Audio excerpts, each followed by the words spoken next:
look nice, you know. But here's the case with him.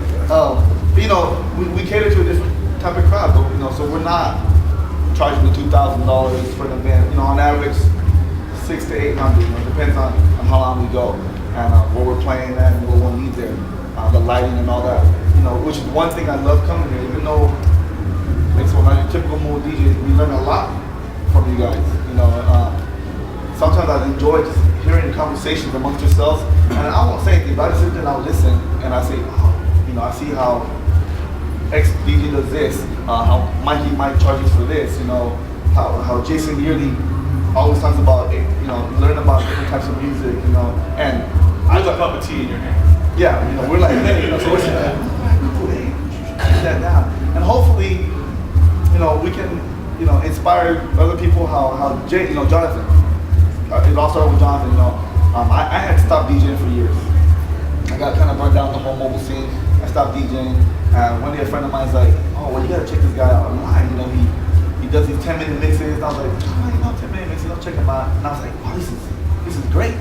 Because where I'm from, everybody wants to hear the same old stuff you hear on the radio 20 times a day, and I don't want to play that. You know, I want to play something I enjoy. You know, house music, electro, trance, progressive, and the great thing about the internet is people from all over the world. You know, people in the UK, in Canada, Argentina, South America, all over the place, and they love that. So I get to play it. You know, they get to give me, you know, positive responses, negative responses, doesn't matter. I learn from that, and that really got me back into it. Then I saw Jay doing his lounge, one of the early ones, and he's just playing tracks, you know, soulful stuff here and there, and he's like, you know, if you guys have a chance to do something like this, you know, blah blah blah. And I was like, oh, I'll do it. And this guy here, you know, I gotta take him everywhere I go. I'm like, hey, you want to go with me? You know, and he's like, oh, yeah, let's do it. And the first time we went on, I mean, we were so, you know, I don't know how you guys remember the first time on camera. I was so horrible, you know, talking all low, didn't, you know, do all that. But once you get comfortable and you know, you enjoy what you do, which is what we do, it became easy. Like, and we're gonna meet, like I said, a lot of great people, you know, from all over the world, and learn a lot from you guys. But I don't know. Well, we took our show from just talking about music and trying to introduce the electric world to everyone else that's probably given up on it and was stuck on hip hop or whatever, and brought them into our world. You know what I mean? From there, we took Jonathan's advice, started doing tutorials. From tutorials, we took it to product review. For product review, we are now going to take it to maybe going into schools and maybe get kids involved, take them off the streets and put them into like after-school projects or some class to get into music instead of gangs or drugs or whatever's out there. We've taken our show, made it an online streaming show with livestream.com. We have our show that we do every Saturday for 6 hours of just electro music, and then during the week, any of our DJs that are hooked with us can go on anytime they want. I mean, we've taken it from watching this guy put on his crazy hat in a little corner in his basement, reviewing products to where we are today, and you know, Jonathan's the one that kind of put the seed there, and we're all growing. Yeah, it's like a forest now of trees that he's planted for us, you know. But that's what we are today. We're after Steelers because of Jonathan. We are talking to you. Yeah. So that's us. I mean, that's us. Yeah. Anybody have any questions for these boys? Yes.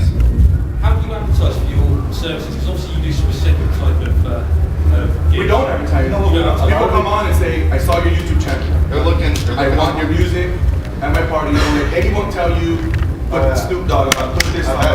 It's just electro. And we show up and we play what we play. I got a question. You said you do quinceañeras.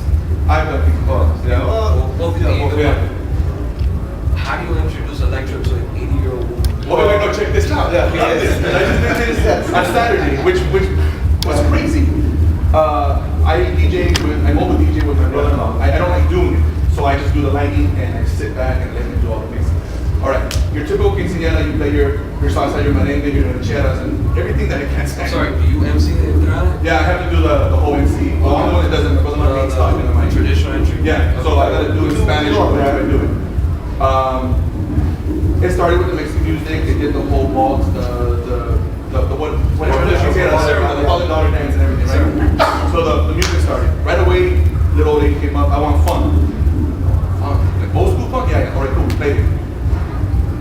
5 hours, not one person came and said, I want hip hop. People came up and they said, do you have electro? Just a quinceañera, you know? We had 70-year-old, 50-year-old women up there dancing to a remix electro of, you know, I Got a Feeling, you know, and we were just putting commercial remixes that they know, but we were kind of psyching their minds out by playing the electro version of it.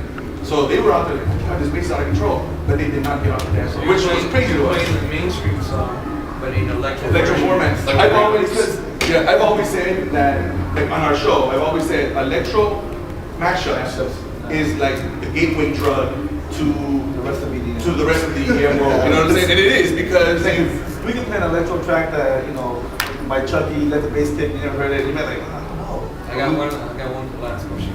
That's a quinceañera, that's a Hispanic tradition. How did you mix Well- electro and Spanish? okay, there are Latin Talked house. about that in Empire. So we play Latin house, and there's the Bovet remix, and we got remixes. You know, we psyched them out. When I got remixed it there, yourself? No, it's out there. You buy them. It's out there. Go to So you Beatport. can get Caballo Viejo in electro. No. It's not everything. It's not everything. You know what I'm saying? Yeah. But they didn't ask. But the they thing did is- not ask for Mexican music. We played like a half hour of it. Some of the OBs got up and they did what they did. But the rest of the night, it was like electro and funk, old school, and they were very precise on what they wanted. And we gave them that. And I walked away like, man, this was a great gig. And I usually walk away like, man, it's just another wedding, another quinceañera to us. You know what I mean? You get used to that repetitious, always playing the same songs and just, you know, keeping them quiet and everything's all okay. For example, I have a guy, in fact, after this week, we'll meet up with him in LA, and he you know, same thing, YouTube, what he sees and everything. But he wants to get together and talk, which is what he wants to play, because, especially at quinceañeras, yeah, it's for the 15-year-old girl, but most of the time, it's like the adults want, it's almost like a party for them. Yeah, they have their moment, but they want to hear all the time. And he's like, he was doing that, he's like, this is what I want to hear, this is what I want to hear. Well, I talked to the girl, and she's like, well, I want to hear, this is what I want to hear. They're on a whole two different levels, you know, she wanted to hear this, she wanted to hear this. And I actually got them to talk together, he said, figure out what he wants, and she's like, oh, well, I thought you liked this, and she's like, no, I really want what he plays, you know, what I see on YouTube. Yeah, I also play, I mean, I mix everything, you know, I mix hip-hop, R&B, I mix everything. What I enjoy doing, you know, is, like I said, most of the electro stuff, and I actually have fun doing it, so I really try to push that out there, that's, you know, my thing, you know. If I may, ask you a question. I did a church fundraiser a year ago for Valentine's Day, and no one in the crowd had ever listened to any of the electro remix versions of música en español. And I'll be honest with you, I took a risk, kind of like what they're saying. And I even had some people come up and tell me, hey, I don't like techno music, but I like what you did. And it's just taking that risk. Yeah. You know, it's taking that risk, and there's a lot of good stuff out there that you can just, you know, play and then remix it. And like the very first song that I played, that, you know, to start the party, that tripped them out, because there was a conjunto right there from playing a bunch of Duranguense, which is really good. I put on this mix by Armin van Buuren and DJ Tiesto that and I had never ever played before, and it was just one of those things that, you know, I did it all crazy with the lights and the fog, and it's just adding that new element. And you'd be surprised when people react to something new, because you can turn on the radio and listen to that stuff all day. And people sometimes ask me, you know, what do you like to listen to? I like to listen to stuff that you're not gonna hear on the radio. So it's just taking that risk and showing people, because when you bring some new element in, as you mentioned, that's what people want. They want to do things. Because it's familiar, Yeah. but it's new. You know, I did a quinceañera last weekend. Yeah. And I did a freestyle set, which is, you know, pretty typical. I was playing Tiesto, and they loved it. And what was a trip was, yes, of course I played the Pitbull. Yes, of course I played the traditional things.